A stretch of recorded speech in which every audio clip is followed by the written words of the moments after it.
നമസ്കാരം. അപ്പോൾ ഞാൻ വീണ്ടും വന്നു പുതിയൊരു വീഡിയോയുമായിട്ട്. ഇത്തവണ വന്നിട്ടുള്ളത് നമ്മൾ സാധാരണ രീതിയിൽ വീട്ടിലുണ്ടാക്കുന്ന രണ്ട് തരം ചമ്മന്തികളുടെ റെസിപ്പിയുമായിട്ടാണ്.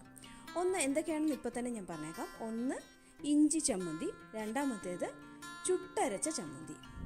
പൊതുവെ എല്ലാവർക്കും അറിയാവുന്ന റെസിപ്പീസ് തന്നെയാണ്, പക്ഷേ ഇനി അറിയാത്തവർക്ക് വേണ്ടിയിട്ട് നമുക്ക് വീഡിയോയിലേക്ക് കിടക്കാം. ഞാൻ ഇഞ്ചി ചമ്മന്തിയാണ് ആദ്യം ഉണ്ടാക്കി കാണിക്കാൻ പോകുന്നത് കേട്ടോ. അപ്പോൾ ഇഞ്ചി ചമ്മന്തിക്ക് വേണ്ടിയിട്ട് ഞാനിവിടെ ഒരു അരമുറി തേങ്ങ എടുത്തിട്ടുള്ളൂ. ഒരു മുറിയില്ല, അതിന് പകുതി അരമുറി തേങ്ങ, പിന്നെ 5-6 ചെറിയ പീസാക്കിയ ഇഞ്ചി, പിന്നെ ഒരു 2 പച്ചമുളക്, ഒരു 2-3 പീസ് ചെറിയ ഉള്ളി, പിന്നെ കല്ലുപ്പ്. അതായിരിക്കും ഏറ്റവും ടേസ്റ്റ്, കല്ലുപ്പ് തന്നെ ആയിരിക്കും. അപ്പോൾ ഇത്രയും സാധനങ്ങൾ റെഡിയാക്കി വെച്ചിട്ടുണ്ട്. എന്നിട്ട് ഈ എല്ലാ ഐറ്റംസും കൂടെ മിക്സിയിലിട്ട് നന്നായിട്ടൊന്ന് ചതച്ച് ഉരുട്ടി എടുക്കുക. ഈ ഒരു കാണുന്ന പാകത്തിനാണ് നമ്മൾ ചതച്ചെടുക്കേണ്ടത്. ഇത് അമ്മിയിൽ ചതയ്ക്കുന്ന ടേസ്റ്റ് ഒന്നും മിക്സിയിൽ ചതച്ചാൽ കിട്ടില്ല കേട്ടോ. പക്ഷേ ഇപ്പോഴത്തെ ഒരു ലൈഫിൽ നമുക്ക് മിക്സിയിലൊക്കെ പറ്റുള്ളൂ, അതുകൊണ്ട് മിക്സിയിൽ കാണിക്കുന്നു എന്ന് മാത്രം. അടുത്ത ചമ്മന്തി ചുട്ടരച്ച ചമ്മന്തിയാണ്. അതിന് ശരിക്കും നമ്മൾ തേങ്ങ ചുടുന്നത് നമ്മുടെ നാട്ടിലെ വിറകടുപ്പില്ലേ, വിറകടുപ്പിൻ്റെ ഉള്ളിൽ ആ കനലിൻ്റെ ഉള്ളിൽ ഇട്ടാണ് ഇത് ചുട്ട് എടുക്കുന്നത് നാളികേരം.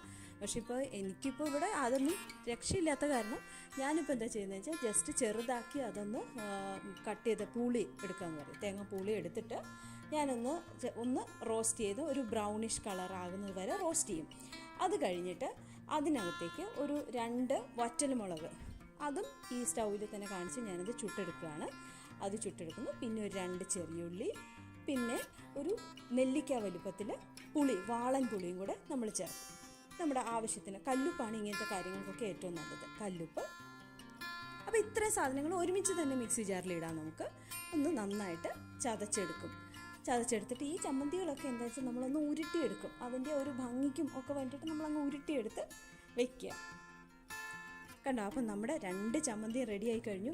ഇനി നല്ല തൈരും ഉപ്പും കൂടെ ഒക്കെ കുഴച്ച് ഉള്ള ചോറ്, പ്രത്യേകിച്ച് മട്ട അരിയുടെ ചോറാണെങ്കിൽ ഇതിൻ്റെ ടേസ്റ്റ് ഒന്ന് വേറെയാണ് കേട്ടോ.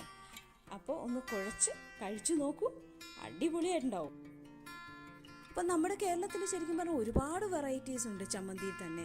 ഉപ്പുമാങ്ങ ചമ്മന്തി, കണ്ണിമാങ്ങ ചമ്മന്തി, അങ്ങനെ കുറേ വെറൈറ്റീസ് ഉണ്ട്. അങ്ങനെ പതിയെ ഓരോ വീഡിയോസും ഞാൻ ഓരോ ചമ്മന്തികളും പ്രിപ്പയർ ചെയ്യുന്നത് ഞാൻ വീഡിയോ ഇടാം. Keep watching and stay tuned. Bye bye.